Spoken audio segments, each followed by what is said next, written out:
Hi guys, welcome back to a Higurashi manga review. We're looking at Yoigoshi today, and honestly, I really like this manga adaptation because the manga artist Mimori did a very, very good job of making this atmospheric and kind of perfecting the conditions of the creepy Hinamizawa 23 years later, especially in the beginning. And yeah, it's really nice because Yoigoshi is a good story, if you ask me. And I don't know why, but I kind of like this story more than I did after I'd finished reading the visual novel version now. It's a bit unusual, but I think it's because when I read the visual novel version, I didn't really like the supernatural twists, and I just thought it was a bit ridiculous.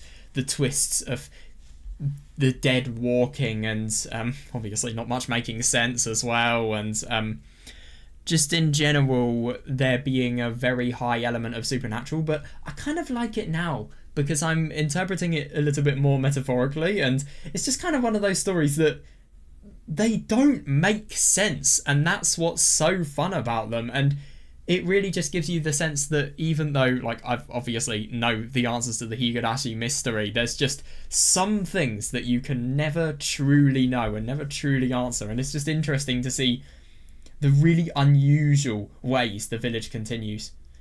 And what I like about this story as well, which I think is quite ironic, is the fact that there is no Miyuki, and yet at the same time the story is basically the same. I mean, don't get me wrong, Miyuki is a good character, but at the same time, it's just so weird that so little is changed without her being there.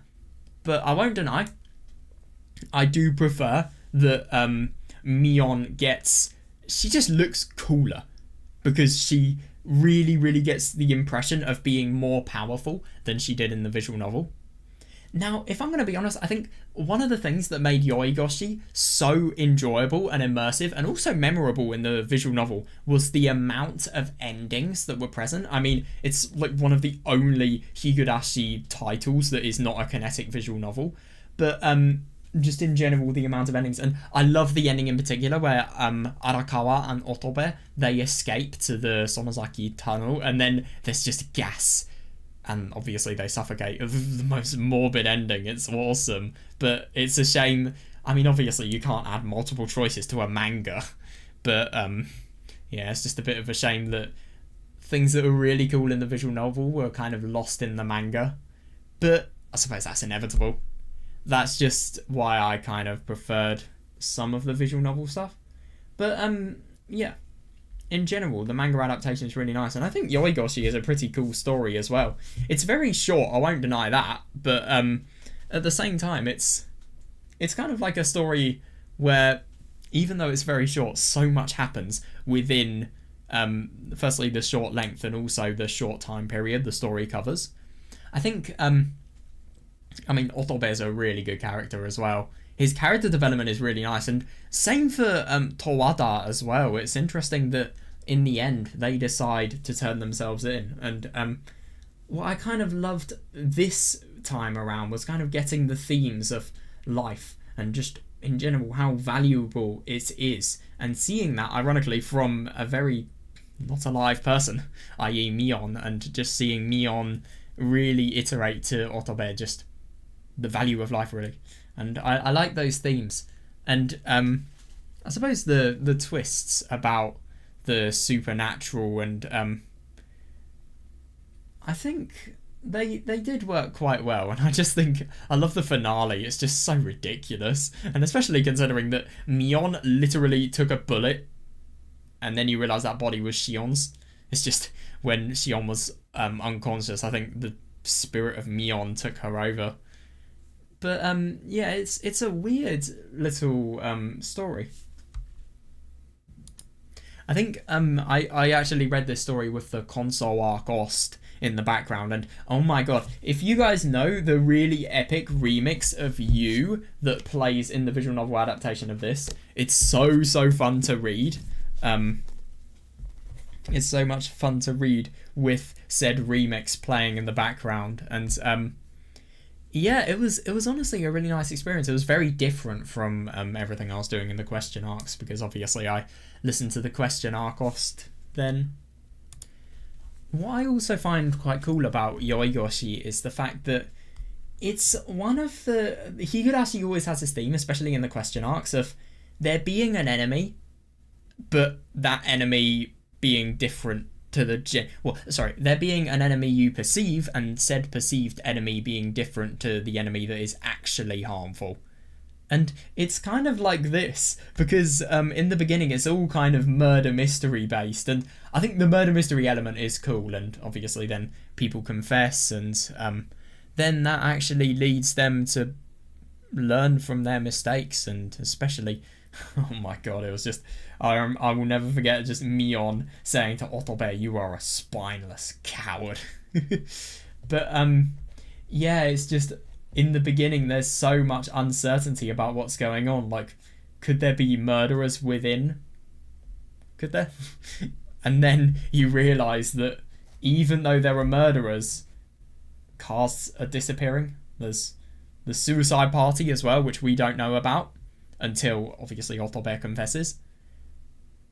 All of those things, they look like alternative threats, but as a result, but the true threat is Mion, and obviously everything Yakuza related.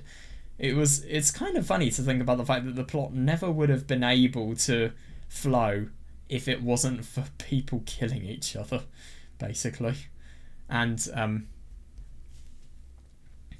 yeah. But yeah, this story is a really fun one. I think what I find kind of sad about the suicide party is the fact that I get that these characters are really minor characters. They're just there to show how Otobe was really killing himself for the most pathetic reason, and he was just running away from everything instead of actually wanting to face it. But at the same time, I still think it's just a little bit of a shame that we didn't get their backstories, just because they're interesting to learn about. I would have loved to see, I don't know, just see some graphical representations of them. Anyway, yeah, that's everything I wanted to cover. One last thing, I think drawings of Mion in this chapter, they're so much better than in the visual novel, and they look very, very cool. And I love also in the intervals between chapters, the fact that there's a little picture. And also, I love these little sketch lists, these sketch drawings of characters just at the end as well. There's both manga volumes have them, which is quite nice. Anyway, next manga we're reading is Someutsushi and Kageboshi, and yeah, I'm kind of deciding to read this firstly because the cover is black rather than white, so it just kind of feels a bit weird not reading this before I finish the question. Well, I mean, I have finished the question arcs in the manga, but before I start the answer arcs, I meant. Now, firstly, I think it's reasonable to mention this page size. I mean, look at how the page sizes for Yoigoshi and Someutsushi and Kageboshi's manga compare. They're so big. Seriously, it's going to be quite cool just seeing a manga with bigger pages. It's going to be quite hard to get used to, if I'm going to be honest. But yeah, I'm really excited for this manga. I think it's going to be so interesting. And the most exciting thing about these two console arc chapters that are covered, well, these two editions of console arc adaptations, the fact that I don't fully know what I am going into, because there are a few changes in the story. Obviously in Yoigoshi the changes weren't that big at all, but I still didn't know that they weren't that big, so yeah, of course. But anyway, that's everything I wanted to cover, and I am very excited to read this new manga, the Someutsushi and Kageboshi one, the Onisarashi one, and yeah, I hope to see you guys there.